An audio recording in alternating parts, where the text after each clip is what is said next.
Hello friend, তোমরা সবাই কীরকম আছো? আশা করি সবাই ভীষণ ভালো আছো। রেবা ফ্যামিলি ওয়াইটি ব্লগে তোমাদের সকলকে স্বাগত জানাই। সকাল সকাল মেয়েকে নিয়ে গেছিলাম স্কুলে।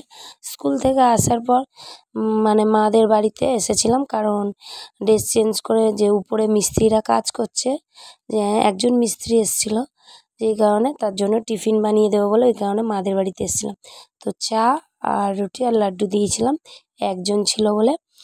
আর তারপর এই যে চলো দেখাচ্ছি তোমাদের আমাদের এই উপরে মার ঘরের উপরে এই যে পাঁচিলগুলো দেওয়া আছে, চারটে যে ইট, এগুলো সব ভেঙে পরিষ্কার করে দেবে, কালকে থেকে কাজ হবে।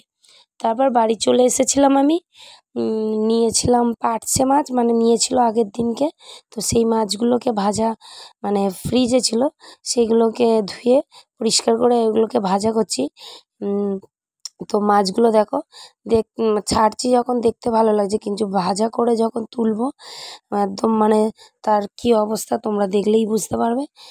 মাছগুলো 160 টাকা করে নিয়েছে কিলো, কিন্তু দেখো মাছগুলো কীরকম ভাজা করার পরে এই অবস্থা হয়েছে মাছগুলো।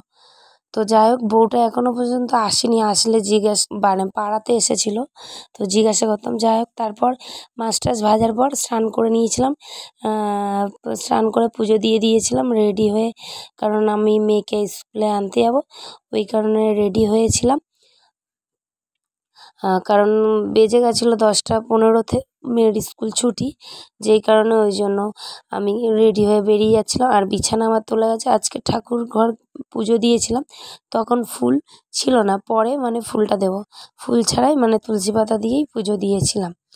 তারপর মেয়েকে স্কুল ছুটি হওয়ার পর আসছিলাম বাড়ির দিকে, আর মেয়ে তো স্কুল থেকে বেরোলেই ভুলভাল আজকে নিয়েছে, পেন জেলি সেটা।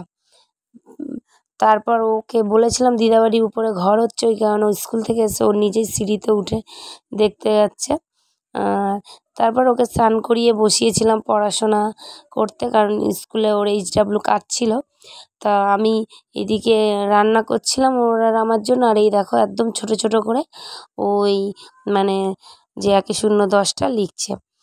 তারপরে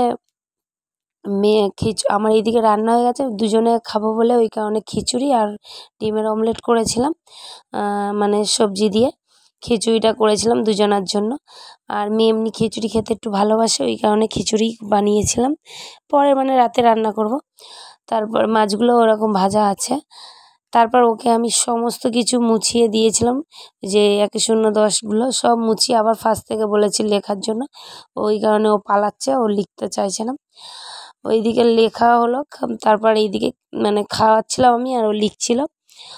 আর তারপর আইসক্রিমওয়ালা এসছে, এখন আইসক্রিম খাবে, গরম পড়েছে, আইসক্রিমওয়ালা সারাক্ষণই পাড়ায় ঘুরবে, তো আইসক্রিম কিনে দেওয়া হয়েছে, ওইটা খাচ্ছে। এই যে তোমাদেরকে দেখিয়েছিলাম ঘরটা, মিস্ত্রিরা দেখো কি সুন্দর পরিষ্কার করে একদম ভেঙে ইটগুলো আলাদা করে রেখে দিয়ে গেছে বিকেলবেলা। মেয়েকে তো পড়তে দিয়ে এসেছিলাম, তারপর সন্ধেবেলা সন্ধে দিয়েছিলাম, তখনই ওই ফুলগুলো দিয়েছিলাম। সন্ধে দেওয়ার পর হরলিক্স বানিয়ে মেয়েকে খেতে দিচ্ছিলাম। আর ওর ভাই এসেছিলো, কারণ আগের দিন ওর ভাই আসেনি, আর আজকের এসছে সন্ধেবেলা ভাই একটু খেলতে এসেছিলো। তা ওর ভাই বেলুন নিয়ে খেলছে, আর এইদিকে ওর দিদিকে খুঁজছে, আর মেয়ে হরলিক্স খাবে না বলে পালিয়েছে, কারণ ও সন্ধেবেলা করে হরলিক্সটা খেতে চায় না, সকালবেলা তো একদমই খায় না, ওই জন্য ও পালাচ্ছে, ওকে ডাকছিলাম ওই জন্য। তারপর ও আসলো, আসার পর হরলিক্স ওকে আমি দিলাম।